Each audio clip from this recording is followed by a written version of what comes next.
பாண்டியன் சொல்லுங்கண்ணா. எப்பொழுதும் லோட்டரி அடிச்சிருந்தோம்? அடிச்சிருக்குண்ணா. 2 வருஷத்துக்கு முன்னாடி 10 லட்சம் 40 டிக்கெட்ல அடிச்சிருக்குது. 2 வருஷத்துக்கு முன்னாடி சிறுசக்தி டிக்கெட்ல, குடும்பஸ்ரீ சிறுசக்தியில. அப்புறம் நிர்மலா டிக்கெட்ல 1 லட்சம் அடிச்சிருக்குது. 2 மாசம் ஆகி. இது பிளாப்பட்டையில 10 லட்சம் அடிச்சது காந்திராணி கல்லடி கூடு. பிரைஸ் எனக்கு இன்னும் ஃபர்ஸ்ட் பிரைஸ் தான் ஒன்று அடிச்சிட்டுல. 2 பெரிய பிரைஸ் அடிச்சிருக்கேன். எனக்கு 10,000 ரூபாய் கமிஷன் கிட்டி. 10 லட்சம் அடிச்சதுல 1 லட்சம். 1 லட்சம் கமிஷன் கிட்டி. 1 லட்சம் கமிஷன் கிட்டி. பெரிய பிரைஸ் அடிச்சு 2 வருஷத்துக்கு முன்னாடி. அப்படியா? ஆமா. பின்னெல்லாம் பெரிய பிரைஸுகள் அதுல. இப்ப நிர்மலால அடிச்சது 1 லட்சம் அடிச்சதுக்கு 10,000 ரூபாய் கமிஷன் கிட்டி. ஃபர்ஸ்ட் பிரைஸ் இதுவரை அடிச்சிட்டு அடிக்கணும்னு தெய்வத்திட்ட பிரார்த்திக்கிறேன்.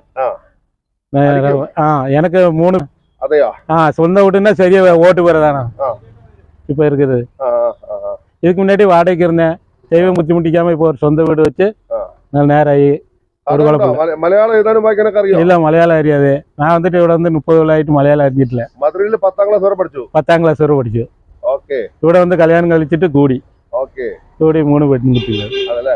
சரி, வியாபாரம் வியாபாரம் போன அப்படியே போய்கிட்டு அத்தியாவசியம் கூலி காசு கிட்டோம், கமிஷன் கிட்டோம். சரி, அப்போ நடக்கട്ടെ. എല്ലാം പാണ്ഡ്യൻ കല്ലറിക്കോട് ഡെയിലി പ്രോപ്പർട്ടിയിൽ ലോട്ടറി കച്ചവടം രാവിലെ ആയ വരുവാണ്. ഓരോ ഭാഗത്ത് ഇങ്ങനെ അഡ്ജസ്റ്റ് പറ്റിയിരുന്നിട്ട് ഇങ്ങനെ പോകും. ഒരു ഉച്ച ആകുമ്പോഴേക്ക് ആൾ തിരിച്ചു പോകും.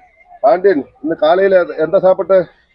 இன்னைக்கு தோசை சாப்பிட்டு வீட்டுல. தோசை சாப்பிட்டு எத்தனை மணிக்கு അവിടെ இறங்கி வீட்டுல இருந்து 7 மணிக்கு இறங்கி. என்னாச்சு? 7 மணிக்கு இறங்கியா? இறங்கி 7 மணிக்கு இறங்கி. எது கூட வந்து நானு கோணிக்கல்லி, கல்லடி, இது சாப்பம்பொடி, உம்மனேலி, பிளாப்பேட்டை இது வழிதான் எனக்கு கச்சவடம் எப்பயும். பைக்ல நான் வண்டி கச்சவடம். வண்டி அல்ல, பைக் ஓடிக்கோ? பைக் ஓடிக்கணும். அதல்ல பைக் பாட்டு ஒரு வாரம் நடந்து விற்கும். சரி, அப்ப டிக்கெட் எல்லாம் കഴിഞ്ഞാലേ വീട്ടിലേക്ക് പോകുള്ളൂ? டிக்கெட் கழிஞ்சிட்டு தான் போவோம். ആണോ? അപ്പൊ ടിക്കറ്റ് കഴിഞ്ഞില്ലെങ്കിൽ രാത്രി ആയാലും നിൽക്കും അവിടെ? ഇല്ല 2 മണി വരെ സമയം. ഡെയിലി 2 മണി കഴിഞ്ഞാൽ നിർത്തും. ടിക്കറ്റ് നിർത്തും. നിർത്തി വീട്ടിൽ പോകും. വീട്ടിൽ പോകും. അത് മിച്ചം இருந்தா யாருக்கும் கொடுக்கணும்னா செலவாளனா கையில வைக்கும். ആണോ?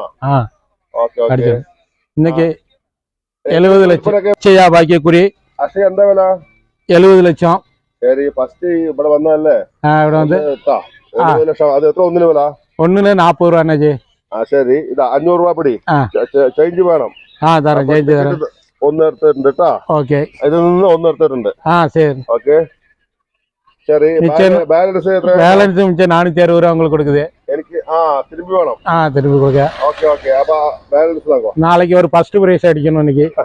அச்சா பாக்கியக்குரிய. ஆயிக்கோട്ടെ. ഇതിൽ 410 இருக்கு. நான் 50. 50 വേണം അല്ലേ? 50 എടുത്തു. ആയിക്കോട്ടെ. അപ്പൊ ഇനിയൊരു 10 ടിക്കറ്റ് കൂടി ഉണ്ടാവും. ആ 10 ടിക്കറ്റ് കഴിഞ്ഞാല് പാണ്ഡ്യന് വീട്ടിൽ പോകാൻ പറ്റുള്ളൂ. அப்படியா? 10 ടിക്കറ്റ്. കേരളത്തിൽ വന്നിട്ട് എത്ര വർഷമായി? ഞാൻ വന്ന് 30 വർഷമായി. 30 വർഷമായി. ഇங்கே கல்யாணம் பண்ணி கல்யாணம் கழிச்சு கல்லடிக்கோட்டில இருந்து 3 பெண் குட்டிகள், 2 குட்டிகள் கல்யாணம் கழிச்சு கொடுத்து. எனக்கு சொந்த ஊர் மதுரை. മധുരയില് 10ആം ക്ലാസ് വരെ പഠിച്ചു. മധുരയില്. അപ്പൊ കല്യാണം കഴിച്ചപ്പോ ഇവിടെ വന്ന് കൂടി കല്യാണം കഴിച്ച് 3 പേര്. ശരി, ഇത് കൂടെ എല്ലാം കൂടെ